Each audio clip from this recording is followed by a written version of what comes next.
Xabar qilinishicha, mutaxassislar sun'iy hamrohdan tortilgan suratlarni analiz qilish orqali Xitoyning Sharq Turkistonda yadro qurollarni sinab qilish iqtidorini davomli kuchaytirayotganligini jazmlashtirgan. Qurib ketgan Lopnur ko'li bo'shliqidan tortilgan bir suratda yangi binoning izlari bayqalgan bo'lib, tahlilchilar buni Xitoy ozodlik armiyasi kontrol qilgan maxfiy yadro sinab qilish bazasi deb qaragan. Amerika yer bo'shlig'ini analiz qilish shirkatidagi bir mutaxassis mundaq degan: Xitoy xohlagan chog'da yadro sinovlari qilishi mumkin.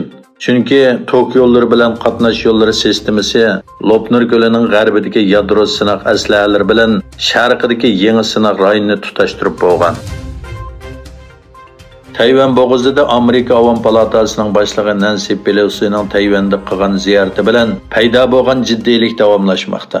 Tayvan Davlat Mudofaa Ministrligining bayonotiga qaraganda, tunugun tushda Xitoy armiyasi tomonidan etilgan nurg'un Dongfang nomli boshqarilgan bomba orolning sharqi shimoli va g'arbi janubiga tushgan bo'lib, bayonotda Tayvan qurolli qismlari nazorat qilish va razvedka qilish qurollari orqali vaziyatni bayqadi va mudofaa sistemasini qo'zg'atdi deyilgan.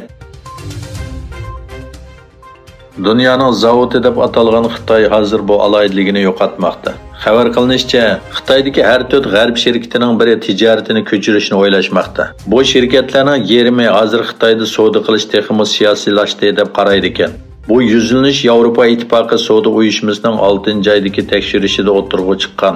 Buningdan boshqa Xitoyning qattiq virus tadbirlarimi xalqaro shirkatlarni andishiga solgan. Xitoy Tayvan bo'g'izida manevr boshlagandan keyin G7 davlatlari Beyjingning rayonning tinchligi va muqimligini qo'g'dashga chaqirdi.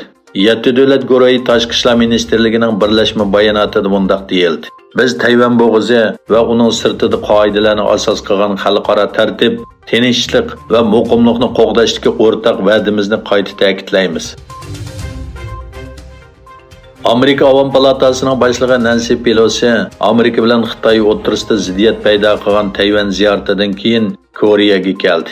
Pelosi ziyoratining bir qismi sifatida Shimoliy Koreya bilan Janubiy Koreyaning chegarasi bo'lgan Koreya betaraf rayonini ziyorat qildi. Qozog'iston Jumhuriyati qonun chiqarish va ijroiya organlari bilan ommaviy tashkilotlarning vakillari Turkiyaning Oqquyi yadro elektr stansiyasini ziyorat qildi.